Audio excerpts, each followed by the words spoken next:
So, us humans have been plagued with the horrible issues of time management, procrastination, and self-control for ages. We've all been there. Knowing you have a deadline coming up in a few days, feeling super stressed, and then turning to something else that seems way more rewarding in that moment. Distractions seem to constantly draw away our attention and ultimately waste our time. I'm here to propose a solution to the problem of procrastination, one that is very different from ones others have offered you in the past. The inspiration for this solution actually comes from one of the biggest distractions out there, the up-and-coming game Among Us. This mobile and PC game has absolutely blown up and has certainly been a huge time consumption device. So, to combat the urge to procrastinate, we can turn this distraction into a motivator that allows us to get more work done. When life gives you lemons, you gotta make some lemonade. So stay with me because this has actually been extremely helpful in my studies over the past few months as I struggled with staying productive. The goal of this strategy is to gamify your relationship with school and be able to constantly push yourself to get the most out of your time. If you'd like to talk about this technique with some friends or family, I'm just going to go ahead and name it as the crewmate study method. So now I'll just dive straight into it. The general premise of this concept is setting yourself up as a crewmate in the game Among Us. As a crewmate, you would run around the map of the game and complete your assigned tasks. Honestly, doing these tasks are quite therapeutic in a way, and you are constantly motivated to finish them because that's how you win the game. When our brains are placed in this game mindset, the goal is purely to win, and in this case, you win by completing all of your tasks as quickly and as efficiently as possible. As students, we can follow this exact same model, moving around to complete our tasks as quickly as possible. Studies actually show that moving different locations when studying allows for better recall, so going to different places to study can improve your retention. I'll touch on that a little bit later. To optimize this transfer, let's set your general options for study spaces as the quote-unquote map for academics, whether that's a huge school campus, or your house, or even your room, depending on your study preferences and how much space you have to move around. If you go to a college or university and typically study at libraries, cafes, or outdoor spaces, make sure to keep all of those study spots in mind.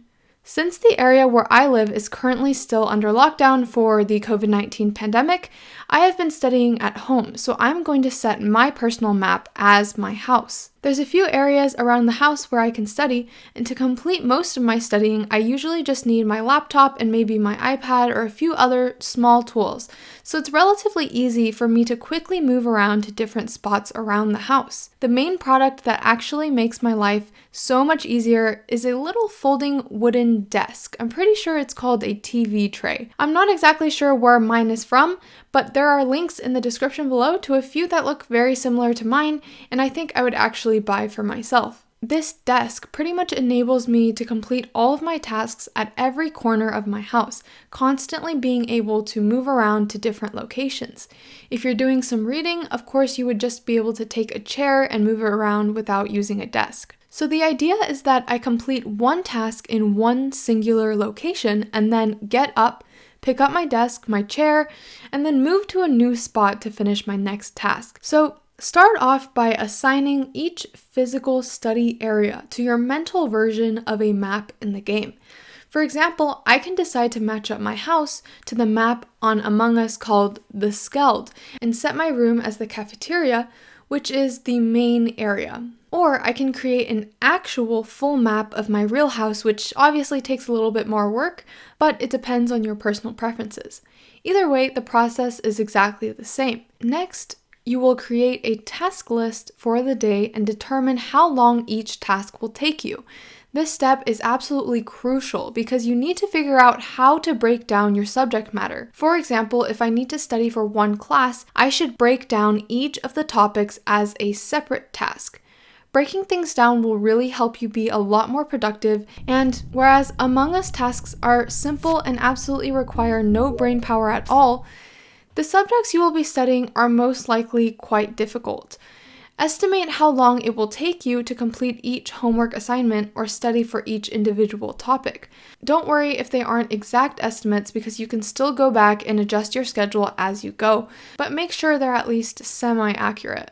I would encourage you to create a timetable for yourself as well, so that you can keep track of all of your tasks in a very timely manner that allows for the most efficiency, but if you don't like managing your time strictly for any reason, that's okay too. I'll explain a bit later when you should actually create these lists and timetables during your process, so sit tight for that. Once you have set up your list or your timetable, you can start off at your first task location. Make sure that you leave your phone somewhere far away from all of your study spots. For example, you can leave it in the restroom of your house and shut the door. Make sure to turn off notifications on your laptop or your iPad if you also receive messages from those devices that you're studying on. You can get started with your first task right away. Once you finish that task, you need to get up and physically move to the location of your next task, which you should already know based on your mental or your actual map that you've made for yourself. If you made a timetable for yourself, make sure that you're also checking the time every once in a while to stay on track along the way.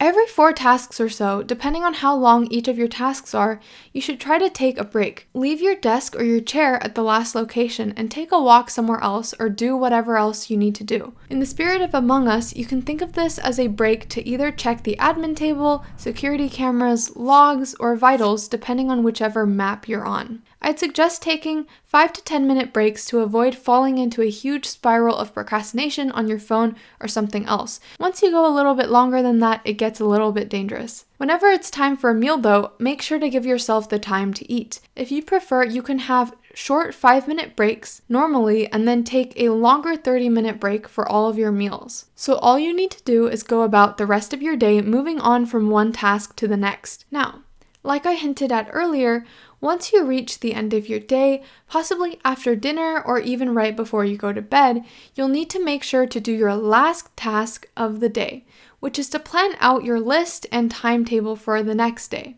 I know this is a bit twisted in terms of a timeline, but since you're watching this video right now, technically you should be able to plan out a list and a timetable for tomorrow and then proceed with this strategy for the day. Along with planning out those 2 things, you'll also need to plan yourself a reward. Since in Among Us, your ultimate reward for completing the tasks is literally winning the game, you'll recreate that sense of gratification for yourself by setting up some sort of reward. For example, it could be as simple as spending some time chatting with family at the end of the night, reading a book for fun with a cup of tea, or even playing a quick 10-minute game of Among Us.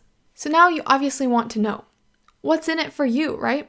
What are some of the benefits of using this strategy, and are any of them based on some great scientific evidence? And I have good news for you. Purely drawing from various different sources throughout my research, this method should certainly improve your productivity and retention and is more likely to keep you focused without getting distracted. Here's the general gist. This method essentially combines a version of the Pomodoro technique, changing study environments, planning, micro-productivity, and rewarding all in one. I've left links in the description below to a ton of articles and sources about each of these specific techniques and why they work. So if you're interested in learning more about them or the specific statistics and data, that's free for you to access, but I'll explain a little bit of it right here. If you haven't heard of the Pomodoro technique, it's essentially a study method in which you spend 25 minutes with intense focus and then take a 5-minute break. The crewmate study technique that I've mentioned in this video basically incorporates a longer version of this. For me personally, I often get into the groove of studying and can go on for an hour or so until my attention actually breaks, assuming that there's no distractions near me. So if you know your personal attention span pretty well, you can decide how many tasks in a row to do before you stop. 25 minutes actually works great for beginners or when you're first starting off in the day or even in your afternoon slump. Otherwise, you can up the time once you feel more comfortable with more practice. Changing up your study environment is pretty much a visual way for your brain to refresh or reset itself. By getting up and physically moving, you're allowing the blood to flow through your body, which is first of all so much better for your health, but it also boosts your cognitive abilities. There's evidence from various studies that show that students who study at different locations achieved better retention than those who studied in one spot. Next, planning is pretty self-explanatory. Making a plan ahead for anything is always helpful with time management habits.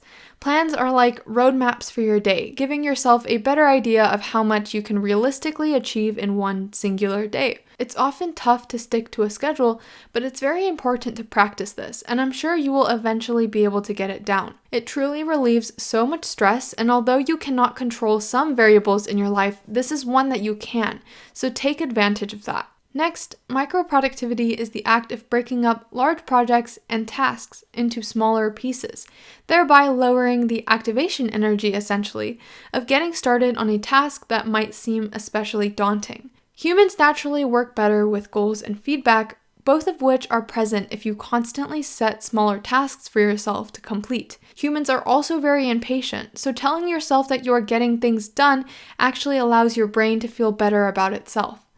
Think of it this way.